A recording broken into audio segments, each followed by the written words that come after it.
Hey, good morning, everyone. My name is Eric Walters. I'm the managing partner at Summit Hill Wealth Management. Thank you for joining us. I'm thrilled to be joined by Stephen Walters, a veteran political reporter, for our webinar on analyzing the 2020 election. So for those of you that don't know, Stephen Walters is my dad, and he's also a veteran political reporter. He has 51 years of experience covering politics, both at the local and state level in the Midwest, in Iowa and Wisconsin, and also at the national level. He was bureau chief for the Milwaukee Journal-Sentinel, and he also was an adjunct professor at University of Wisconsin-Madison in journalism. I could tell you more and more about him, but you'll quickly see he's a really talented, really experienced guy.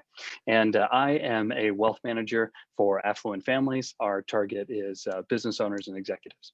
And today, what we wanted to do was just look back at the presidential and congressional election and just look at what it means from a policy standpoint and a politics standpoint, and then look at the implications for the economy and the stock market. So, Dad, Steve Walters, thank you for joining us. Eric, thanks very much.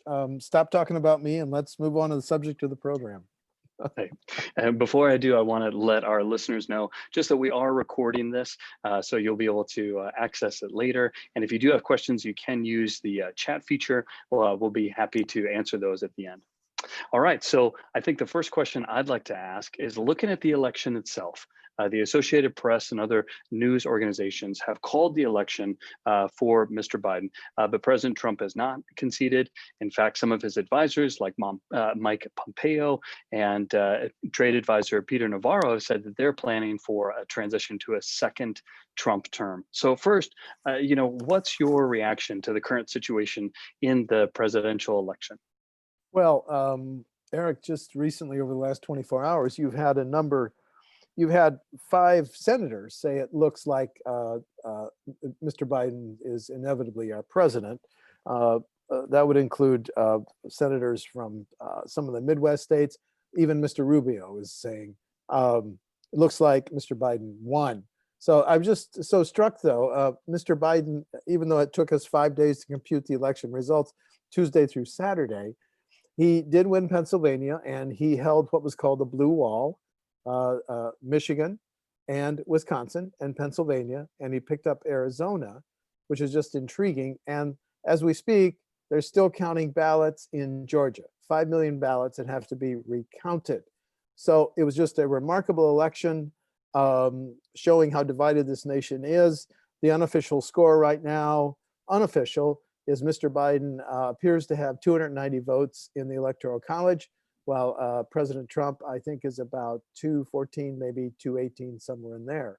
So the Electoral College meets on December 14th to decide who will be the next president. So President Trump is still fighting some legal challenges in some states, although his backers just yesterday withdrew their challenge to the votes in high Democratic counties in Wisconsin and Dane and Milwaukee, which gave him more than, those 2 counties, Dane and Milwaukee, gave Mr. Biden more than 500,000 votes, which was about 45% of what he got in Wisconsin. So it's from any way to look at it, what an incredible election. And as I say, votes are still being counted. So looking at the election results, you've got lawsuits still being kind of playing out. It seems as if a number of news reports have indicated that many of those claims have either been denied by judges or scaled back by Trump attorneys. As I mentioned, Trump has not conceded that Trump has not allowed his administration to begin working with President-elect Biden on transition measures. You mentioned the national security briefings. Do you view this as a normal just kind of bump along the road in transition? Or do you view this as a threat to democracy? I've heard some people say that this is an example of how our democracy is strong. We can handle these type of unforeseen events. Others have said that democracy is quite weak, and we have to be careful. This is a real threat. Well, Eric, we're 2 weeks out today from the election. And just yesterday, the Vice President Biden said, look, if we don't continue to have a seamless transition on one issue, COVID-19, quote, let me look at the quote, more people will die. So in answer to your question, 2 weeks out, I don't think is an incredibly significant harmful sign yet. But if you and I are doing this in 3 weeks or 4 weeks or 5 weeks, and Mr. Biden is not yet plugged into the daily intelligence briefing, and there is still no, if the president's coronavirus team and Mr. Biden's advisory team are still not sharing information, I do think it poses a dramatically potential greater threat to both the economy and both our success in fighting COVID-19. And you mentioned the importance of fighting COVID. If you look back on the election, do you have any insights or personal views on what role the COVID pandemic played in the presidential election? I really think it played a significant role. I think there was one news organization I read that quoted President Trump as saying, if it weren't for that bleep, obscene word virus. So I think, I really think it played a critical role as we saw the numbers dramatically increase over the last few weeks, especially. We've now reported more than 100,000 confirmations or positives over the last few days. Wisconsin alone, tragically, I think in the last 8 or 9 days, we've had 7,000 positives in 3 or 4 of those days. Our positivity rate over the last 7 days is 33%. Now I'm in Wyoming, I think it's 67, South Dakota and North Dakota, it's way ahead of 50 or 60%. But I just think as more people saw friends, neighbors, and family members get sick, and some of them very sick, and some of them tragically die, I think it played a pretty significant role in the outcome. And based on the initial thoughts and maybe some of the speeches that President-elect Biden and Kamala Harris have made, what do you think would be different in terms of a national response to COVID-19 based on what they've shared so far? Well, yesterday they gathered labor unions and CEOs, and I really looked for a specific, more of an economic plan from Mr. Biden, but he didn't come out with a specific economic plan. He basically made this point. Mary Barra of GM and you other leaders of our largest companies, you're going to have to be at the table with Mr. Trumka, the head of the AFL-CIO. So yesterday was more of a symbolic, I'm going to try to revive the economy first by coming up with a viable strategy to fight COVID. But he also sent this symbolic message, CEOs and labor, you're going to have to work together on this one. It's just part of who I am. And so that I think was the symbolic message yesterday. Yeah. And so let's assume that Mr. Biden becomes president, but as you know, we still have 2 Senate races outstanding. There are 2 Georgia Senate races that'll hold runoff elections on January 5th. So let's assume that Republicans win both of those elections and maintain control of the Senate. So we have a divided government. What would be your outlook for President-elect Biden's policies with a divided Congress? Well, here's my thought. President Trump, because of the gridlock in Congress, had to do so much with executive orders. And if you have the same gridlock, a House controlled by Democrats, although their margin has been diminished, and 52-48 in the Senate, assuming that the Republicans hold both those Georgia Senate seats. And I think I just read in Politico that both the Democrats are trailing in the polls. Won't President Biden have to rely on executive orders to the same extent that President Trump did to achieve a lot of things? I also wonder, Washington, our federal government has run for years now based on continuing resolutions instead of the old cycle where both houses of Congress pass actual budgets. Gee, what a concept, pass a budget. So now we've been dealing with continuing resolutions. Will we have to continue to deal with continuing resolutions? Because I think I looked it up getting ready for this show. The federal government technically runs out of money on December 11th. So how is that handled? with a president who refuses to concede, and with Mr. O'Connell, Senator O'Connell, not knowing what his majority is.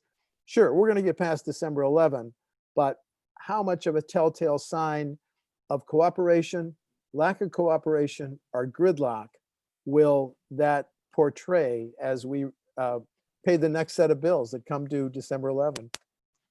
And a follow-up question, if Republicans control the Senate, you mentioned Democrats lowered their standing in the House.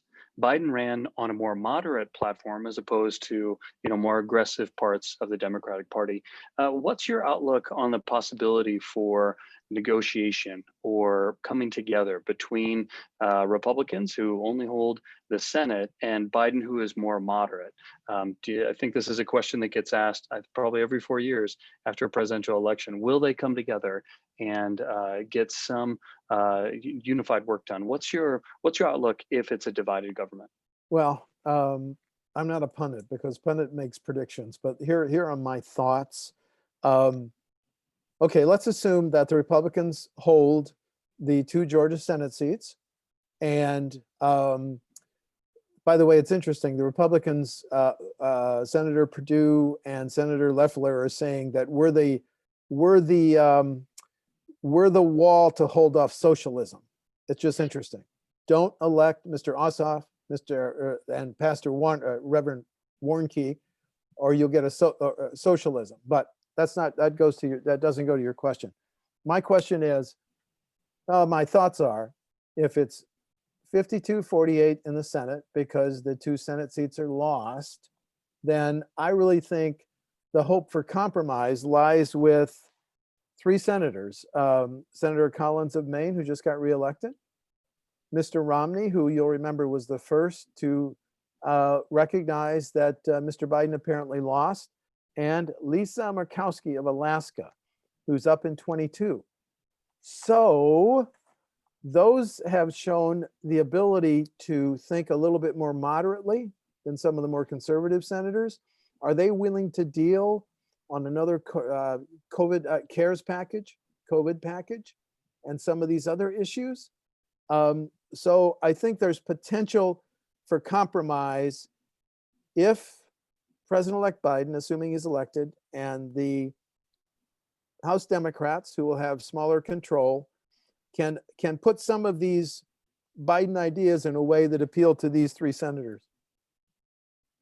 Now let's look at the other potential, assuming Mr. Biden becomes president and Democrats are able to turn the Senate to their control. So it is a sweep.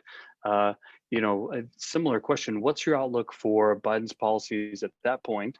It seems that most presidential candidates are happy to talk on the trail about their wish list, but when it actually comes down to governing and implementing something, it's hard to know what it would take. But if a Democrat sweep the White House and Congress, what's your outlook for President Biden's platform? Do you think it will be, maybe implemented as proposed? Would it become more aggressive?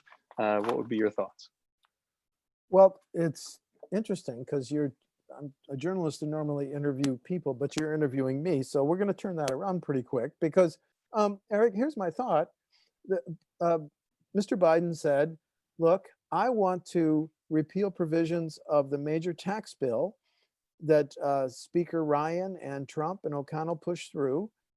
He said, but repeatedly during the campaign, if your AGI is less than 400K a year, you will pay no taxes. Read my lips, you will pay no taxes. So I think you mean no increased taxes, not no taxes, but I think no increased taxes, right? Thank you very much for that clarification. No increased taxes. That is a big deal. So how about this scenario? Assuming Mr. Biden's inaugurated on January 20th, but he says, okay, this is what I campaigned on. I want to get rid of these provisions that his term made billionaires even richer and really helped with corporate profits. And I want to implement, if your AGI is 400K, you will not pay any more taxes. But what if they come to the senators Romney, Collins, and Murkowski and say, let's dial up the 400,000 K, no increased taxes. Let's move it to 600,000, 700,000. The art of the compromise. Now, Mr. Biden, over 47 years in Washington, was a pretty good compromiser. That's potential. In July, Mr. Biden campaigned on 700, let me look up the number, billion investment in American, yep, 700 billion in US products and research. So that's out there as another one of the tax policies he wants to implement. But I think first and foremost, will there be another COVID CARES aid package out of Washington? It's got to come from Pelosi and O'Connell. I'm sorry, McConnell, excuse me, I misspoke. Dealing, because the White House is kind of laid back now. They've kind of said, well, we're not going to lead on this. So I think the first thing is, will there be another COVID CARES aid package? Because just yesterday, Mr. Biden said, we need a, quote, large package. Otherwise, his terms, we're looking at a dark winter. All right, So, one more question. Okay, Eric, talk to me about the prospect of Mr. Biden getting through a democratically controlled Congress, assuming we're 50-50 in the Senate and Vice President Harris can break the tie, on getting that specific tax reform through. 400K AGI, no increase in taxes. Yeah, I think my personal view is, I think if Democrats sweep the White House and Congress, I don't think they'll have a problem putting through that specific tax reform, increasing taxes for those that earn more than 400,000, also removing the favorable deduction for those that own pass-through entities for businesses, which was a nice decline in taxes for business owners. And he also suggested a higher tax rate for capital gains over $1 million. They'd be treated as ordinary income. So I think there's no problem. Yeah, I don't think the Democrats have a problem passing that. They may even become more aggressive as they seek to balance out where do they get funds for the type of policies they'd like to implement. Eventually, they're going to want to say, where would this money come from for a Green New Deal, infrastructure spending, enhanced healthcare benefits, stimulus packages. I think the 400 threshold, I wouldn't be surprised if it actually moves down if Democrats control the White House and Congress. That's just my view. I'm predicting it could go up if you need to get the votes of Romney and Collins and well, yeah. What about this carried forward tax break? Carried forward for enjoyed by hedge fund managers. Oh, some of those numbers are huge. Or carried interest, excuse me. Yeah, this is a little bit like the estate tax. It doesn't apply to a large number of people, but it generates a lot of political heat. There are actually not that many hedge fund or private equity managers in the United States, but it's a political hot potato because it's easy to point to and say it's not fair that these multimillionaires get to basically enjoy lower capital gain rates on their carried interest in the investment funds. So yeah, I'm sure if the Democrats control White House and the Congress, that would be eliminated.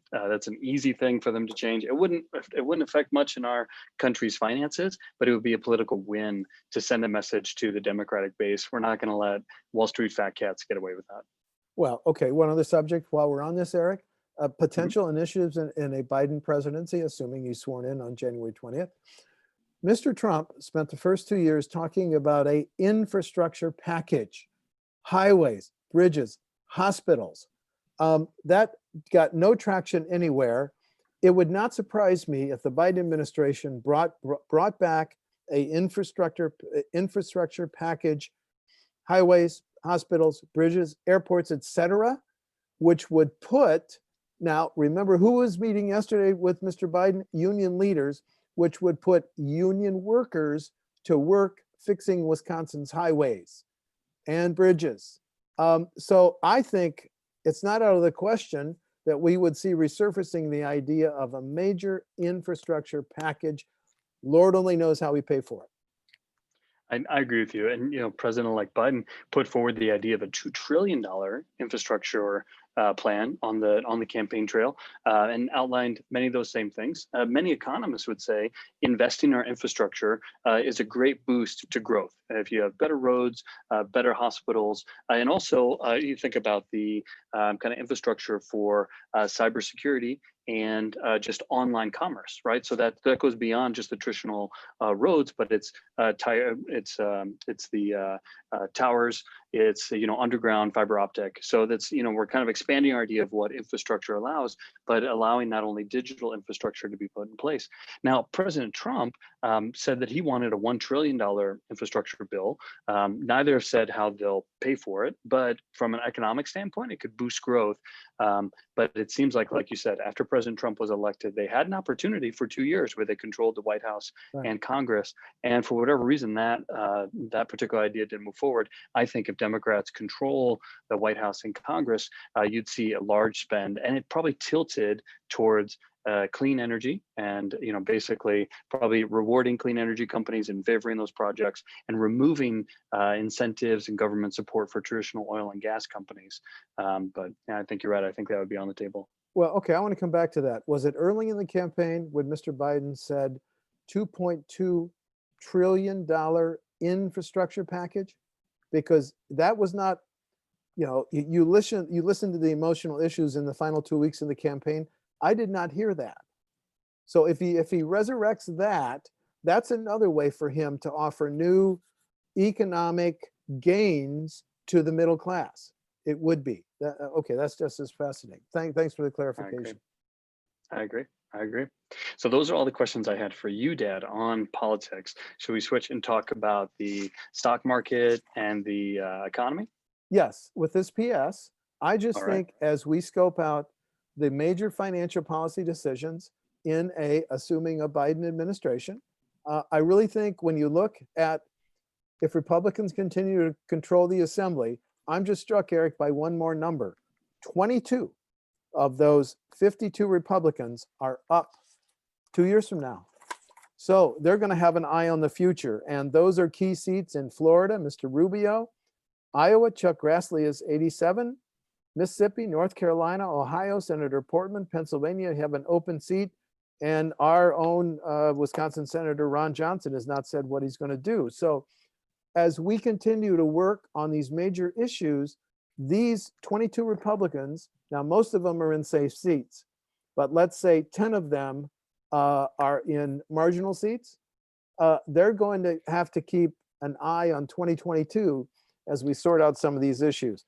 Now, okay. And before you go forward, do you No, think I've got to ask you questions. Go ahead. Do you think, hold on, do you think a dynamic will occur that seems to have happened in the last few economic cycles, where if there is a Democrat in the White House, Republicans become very vocal about the debt and oppose spending based on the debt. However, if there was a Republican in the White House, kind of zip their lip. And I'm thinking about the second George Bush and now President Trump. Republicans became very quiet about national debt and our annual deficits and debt.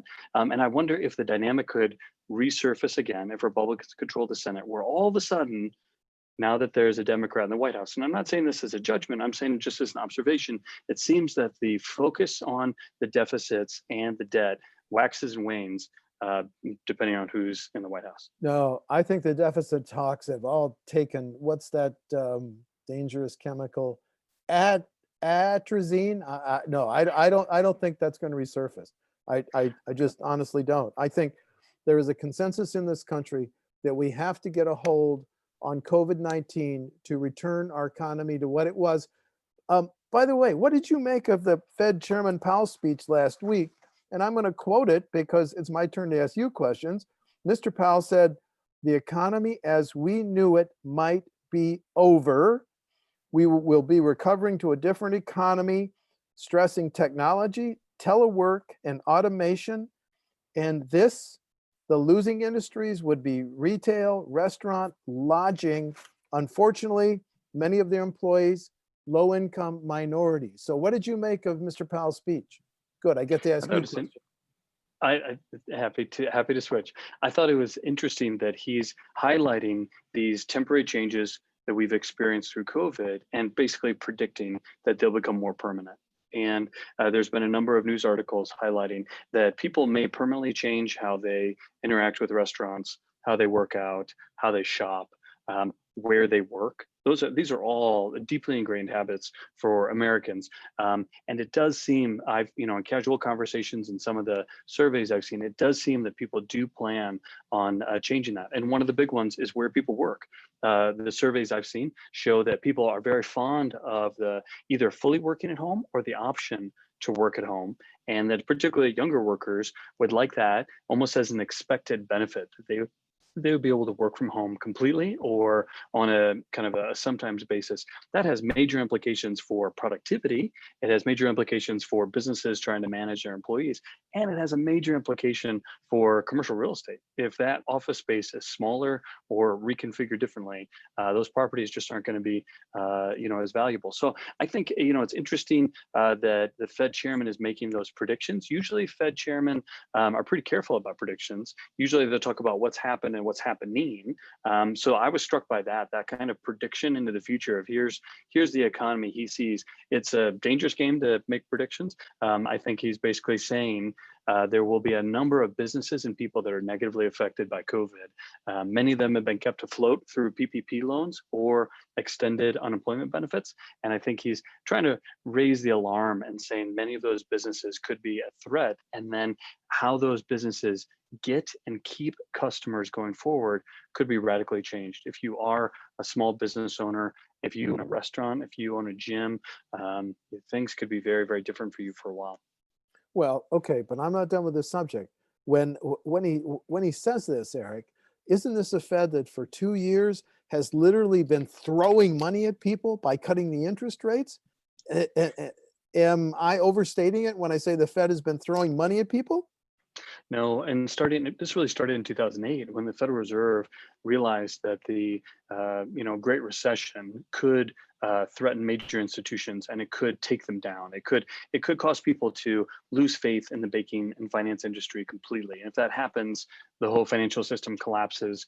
And we're in a Great Depression. So what they started with, which was some targeted rescues of different companies and different industries and low interest rates, they've basically taken that idea from 2008 and 9 and then kind of 10x'd it, right? So what they did very quickly earlier this year was not only drop interest rates, they announced that they were going to start buying assets themselves. And they had been buying treasuries in 2008 and 9. That was controversial. Now they would buy corporate bonds. They would even buy junk bonds. And they even came up with a Main Street lending program that was touted as an alternative or complement to the PPP program. It seems as if not very many firms have taken advantage of that. But for the Federal Reserve to intervene in financial markets this much is unprecedented. And I think it basically indicates Federal Reserve has taken on a third mandate. Congress has given the Federal Reserve two mandates. One is full employment, and the other is controlled or low inflation. And it seems like the Federal Reserve has taken on a third mandate, which is to support financial markets. And you can argue about whether that's healthy or not, but clearly they are involved in the financial markets in a major way. Some would say we don't have, truly free financial markets because they're now being manipulated. A more diplomatic term would be influenced by the Federal Reserve. But clearly the Federal Reserve is focused on financial markets. And often that means supporting financial companies, i.e. Wall Street banks. And that is where I think from a political standpoint, some of their actions are viewed unfavorably. Well, it's just so interesting because the first CARES package gave governors the power to spend X billions of dollars. And our governor, Tony Evers, got the ability, without any sign off from the legislature, the ability to spend $2 billion. And he's repeatedly said in his recent press conferences, if this aid expires at the end of the year, and if there's no additional CARES, COVID-19 package coming from Washington, it's going to significantly hurt our ability to pay for schools, prisons, universities, and aid to local governments. But okay, it's my turn to ask you a question, right? Okay, U.S. News and World Report last week said the economy is on a knife's edge between recovery and recession. And so my question, why is the market up after the election? Although let's go to, okay, the Dow is only off 154 as we speak. but it's flirting with 30,000. I don't get it. We're in the middle of a pandemic. Okay, as our governor says, connect the dots. So I think this goes back to what we were just talking about when COVID first hit in March. The U.S. government basically had an unusually large amount of stimulus that it rolled out quickly, and that, as we mentioned, was the Federal Reserve lowering interest rates, which makes those interest payments easier for individuals and businesses.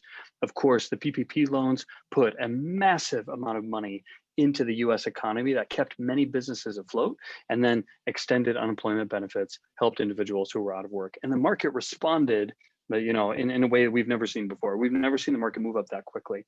And then since then, the market has basically slowly risen, but as you mentioned, experienced volatility in September and in October. And I think part of that was basically concern about the virus and questions about whether taxes might be raised under a Biden presidency and or a Democratic sweep. So I think the market's been up since the election for a couple of reasons. One is there's relief that the election is orderly.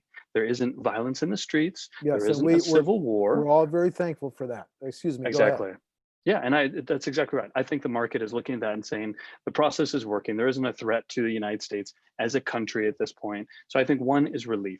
I think two is that there does seem to be indications that there will be a divided government. You mentioned the polls showing the Republican senator candidates in Georgia leading polls right now. Yes. So I think part of this is the market saying, if there is divided government, we feel better that there may not be higher taxes and there may not be higher regulations. And we see this when we look at the sectors that are up from the election. It can be hard to try to understand what investors are thinking if you look at the broad indices like the S&P 500 or the Dow Industrial Averages, because they mix all companies together. But if you look one level below and just look at, say, energy companies or finance companies, you can start to get an idea. And it's interesting to me that since the election, the energy sector is up the most. And I think that shows a sigh of relief from investors that there probably is less likely that those incentives and government support for some oil and gas companies will be removed. And there's less likely to be a huge push towards clean energy at the federal level. Okay, but Mr. Biden, when he campaigned, said a big part of one of my chief issues is clean energy. So you don't think he'll be able to go as far as he might want on clean energy? Because he says that would create millions of jobs. Yeah, and many economists would back him up that that type of infrastructure spend, if you're constructing tens of thousands of windmills and if you're supporting solar installations, just that economic activity, whether or not you agree with it from a political standpoint, but just that activity of constructing those would lead to more jobs, would lead to more professions. So economists in general agree with him. But I mean, if there's a divided government, it's less likely that he'd be able to impose more regulations on traditional oil and gas companies, unlikely that he'd be able to remove some of the federal supports, and unlikely that he'd have a massive, kind of new Green Deal in terms of infrastructure spend if he had to negotiate with Republicans. So it's probably the opposite, right? If they control the White House and Congress, it probably would be a large infrastructure spend. And I think energy companies would start to nosedive. And just to point out, the other types of stocks that are up the most from the election are financial stocks, industrial, and material stocks. And that generally means those are the type of companies that are most sensitive to economic growth.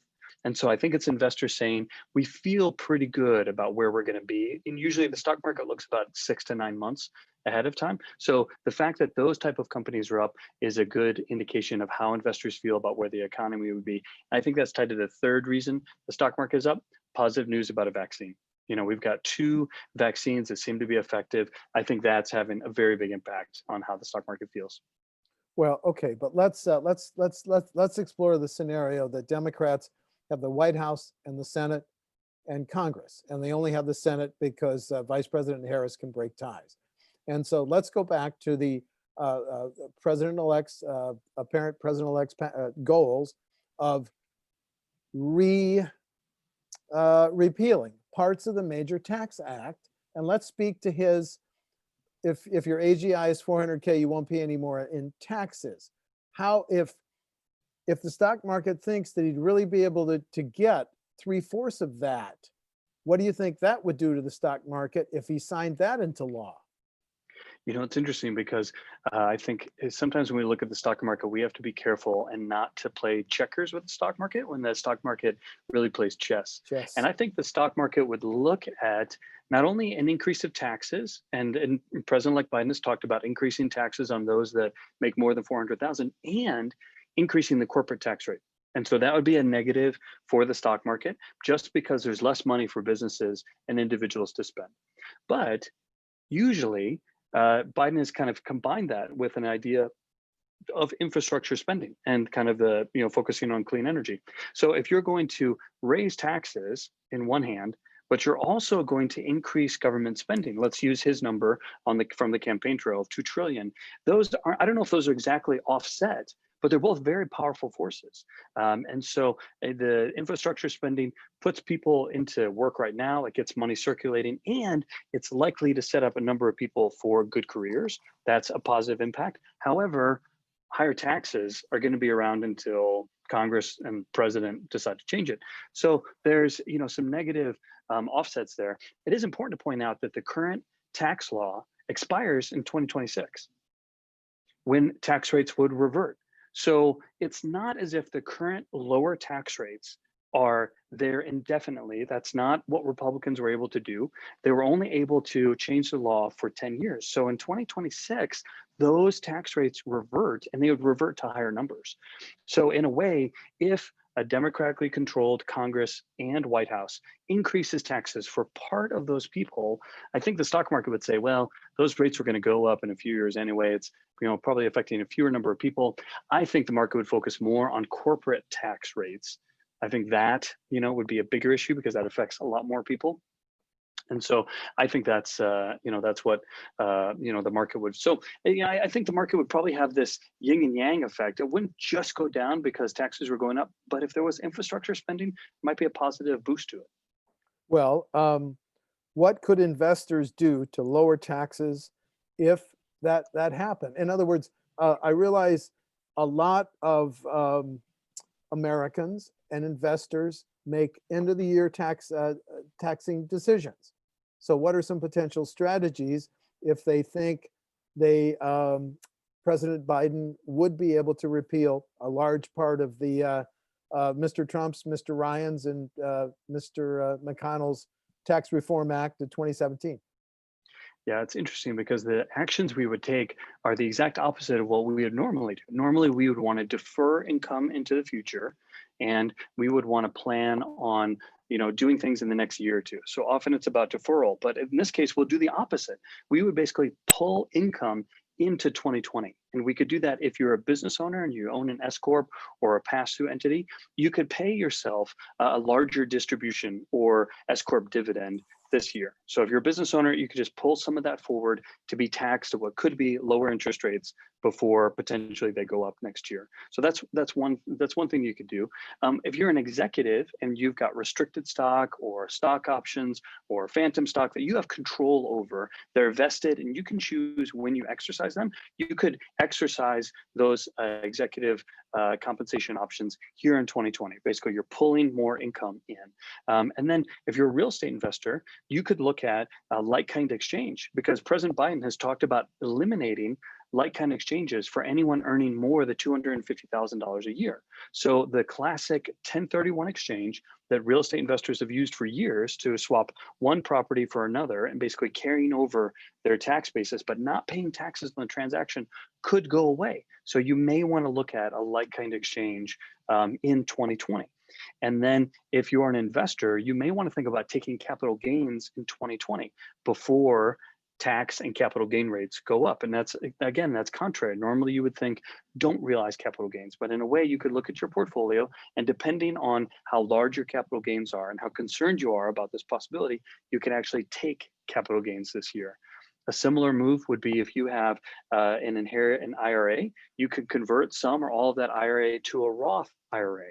And what that would do is you would pay ordinary income tax on that conversion amount, but then you're converting it to a Roth IRA that then under current law is free from taxes when you pull the money out. And those are great inheritance assets for kids. So if you're an investor and you don't necessarily think, you'll need that IRA or you can handle a larger tax bill this year, you could consider converting some or all of that IRA to a Roth either for yourself or for kids or grandkids. I mean, a tax-free asset is a rare thing to get now. And then finally, you could accelerate charitable giving into 2020 and itemized deductions. And the idea is that charitable giving now, particularly with appreciated assets, could be more valuable than in the future if Democrats may tinker with the deductibility of charitable deductions. And right now, there's some very favorable charitable deductibility rules.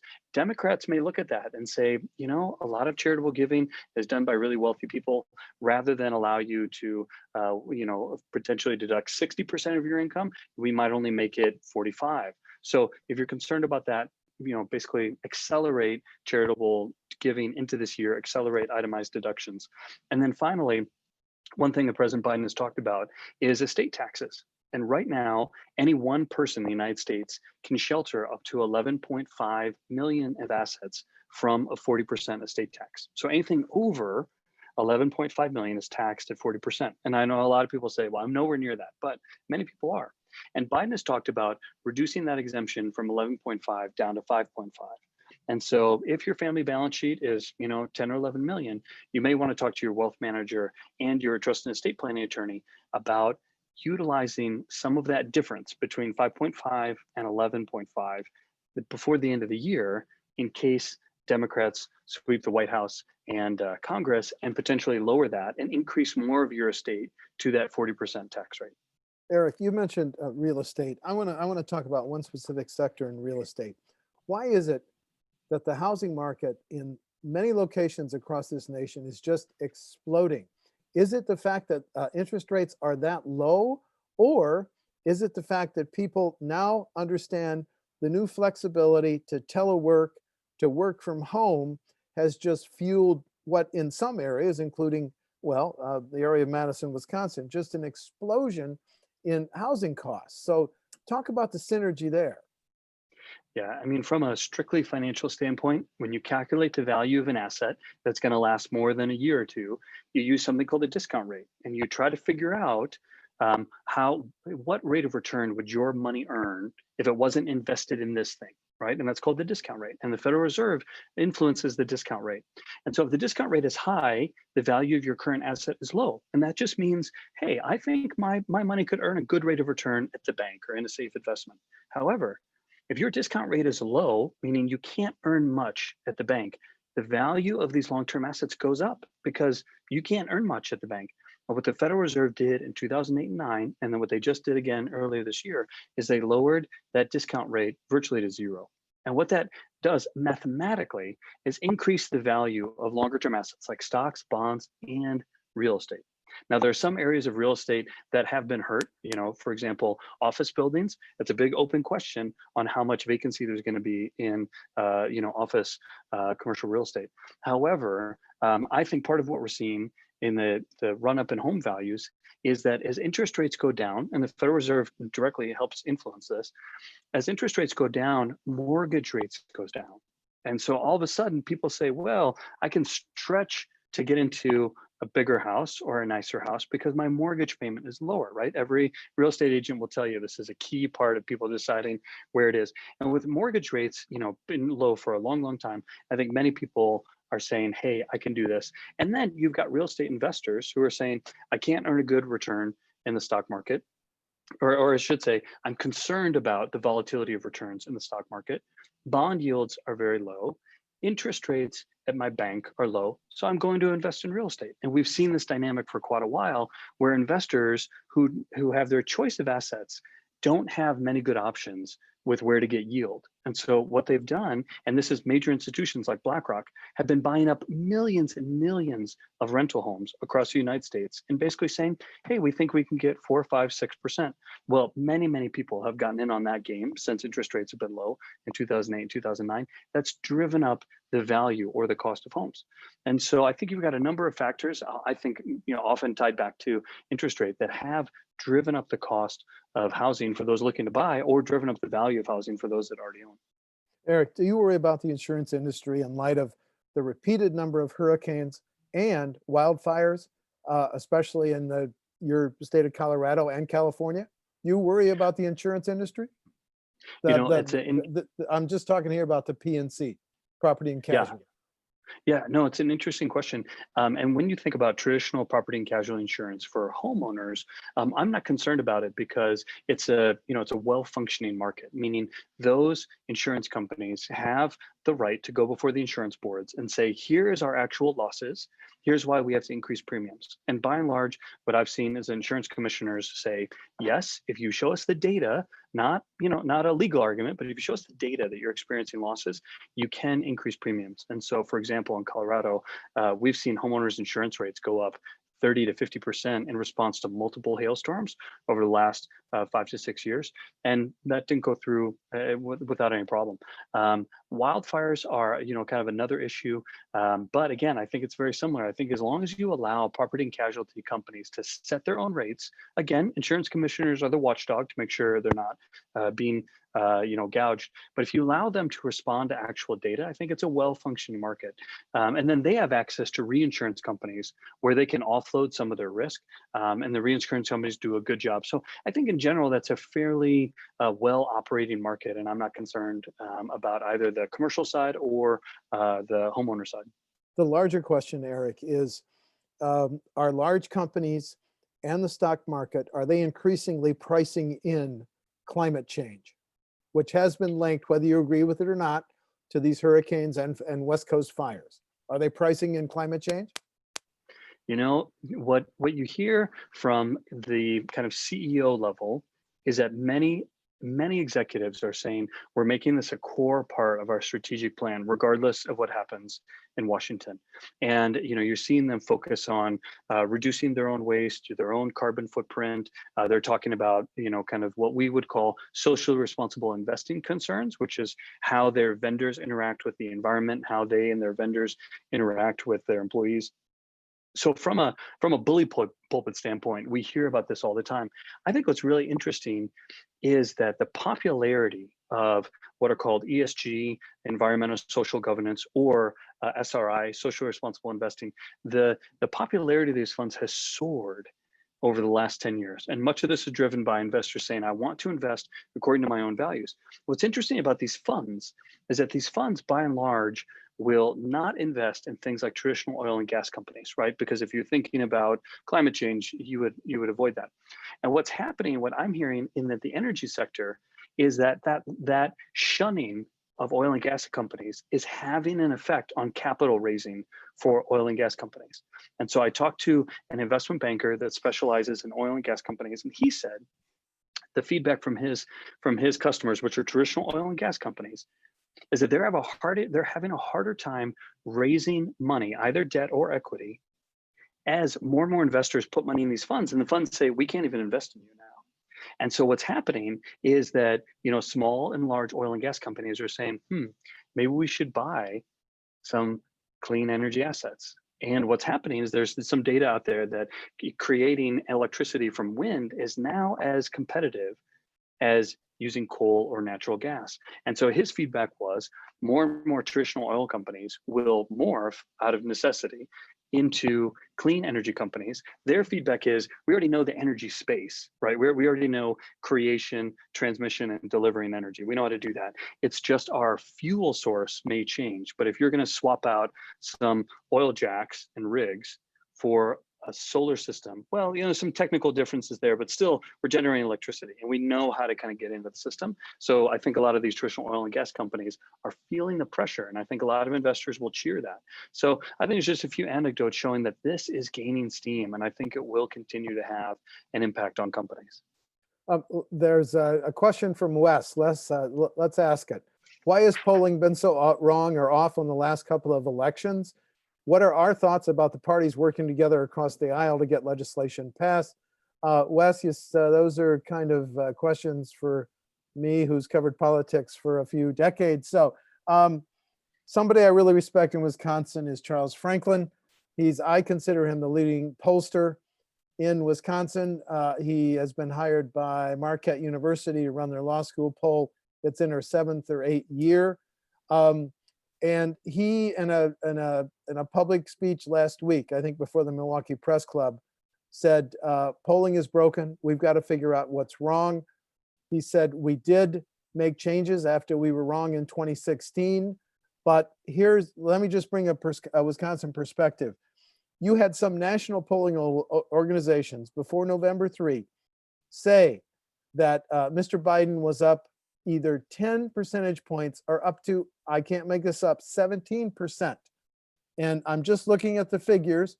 Mr. Biden won by 0.6% in Wisconsin, 20,400 votes, less than President Trump won in 2016. So the polling industry has to rejigger itself. Charles Franklin said, we have failed at reaching some of these Trump supporters, and we have to figure out why to survive. Your second question is, what's your thoughts about the parties working across the aisle to get legislation passed? I'm hopeful. If we no longer have a president who wants to govern by tweets, that there can be more compromise. So I'm reluctantly hopeful. Eric, you want to take a swing at either the polling or the work across the aisles? Yeah, I think the polling question, we had a webinar in September where I asked you, do polls have any value? And your point was polls are a snapshot of the day. And I think that's just a good reminder. It does seem that people maybe are holding off making a decision until closer. There does seem to be somewhat of a Trump surge that happened. And maybe people weren't telling the truth to pollsters, or maybe they were undecided. And so I just appreciated your point that it's a snapshot of the day and they may have little to no predictive value. And then the idea of the parties working across the aisle, I think, one of my investment mentors once said that you can do a pretty good job in investing, trying to predict where the mob will go.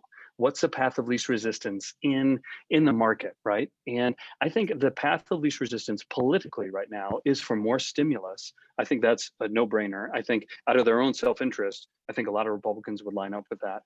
And then also, I think for some sort of infrastructure spending that will be billed as getting the United States back on track. So I don't know about extended unemployment benefits. There does seem to be Republican opposition to that. But I think some sort of infrastructure spend, certainly a stimulus package, I think there's probably a pretty good outlook for that in their own self-interest. I think it's a path of least resistance. Beyond that, I'm not willing to speculate. Eric, do you think investors are concerned that President Biden, assuming he's inaugurated and that all plays out as it seems it's going to, will be co-opted by the more progressive Democrats like Congressman AOC, Alexandria Ocasio-Cortez? And just to get ready for this, I looked up her recent tweets. So here's what she wants. She wants student debt addressed. That's a recent tweet from the last day. And she wants a new stimulus package to help people pay their mortgage and rents. And she wants things like hazard pay. So that's just her recent tweets. But the overall question, are investors concerned that Mr. Biden will have to be too responsive to remember, he ran as kind of a moderate as you can to get elected.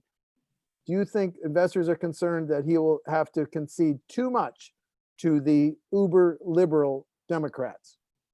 It's a great question. And before we address it, I'll just say this will be our last question. If anyone does have a question, please go ahead and type it in the chat box or the Q&A, and we'll be happy to address it. So, Dan, I think what's interesting is that Biden was elected. He won the popular vote, but many more aggressive, progressive, more liberal Democrats in the House were defeated.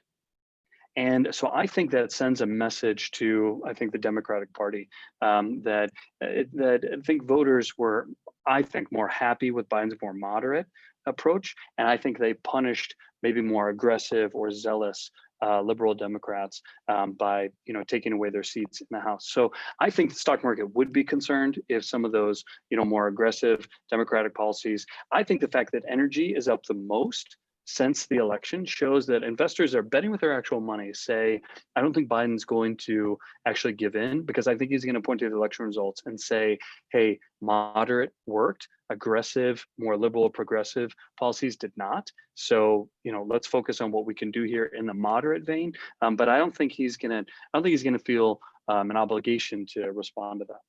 I think what you just said is that Mr. Biden had no coattails. And let me just give a quick footnote of that. In Wisconsin, Republicans kept control of the Wisconsin legislature. Republicans lost two of only 60, let me get it right, two of only 63 seats in the state assembly. They still have a very strong majority. And Republicans gained 2 seats in the state Senate. So I think what you just said is wise. Mr. Biden didn't have any coattails. And are we at a time, oldest son? I think we are. I want to thank Stephen Walters for joining us for a wonderful conversation. I also want to thank our participants and for those watching the video. And just to highlight, we've hit on a number of topics here in terms of speculating on what happened on the political scene, what could it mean for government policies. But often we know it comes down to our own personal finances. And so if you or someone you care about is concerned about your own tax planning or how to respond to this, please give us a call. We're at summithillwealth.com. We'd be happy to talk to you about your options and help you evaluate them. So, Steve Walters, thank you again for joining us in such a wonderful conversation. It's been a pleasure, Eric. Always enjoy it. Hey, thank you. Thank you.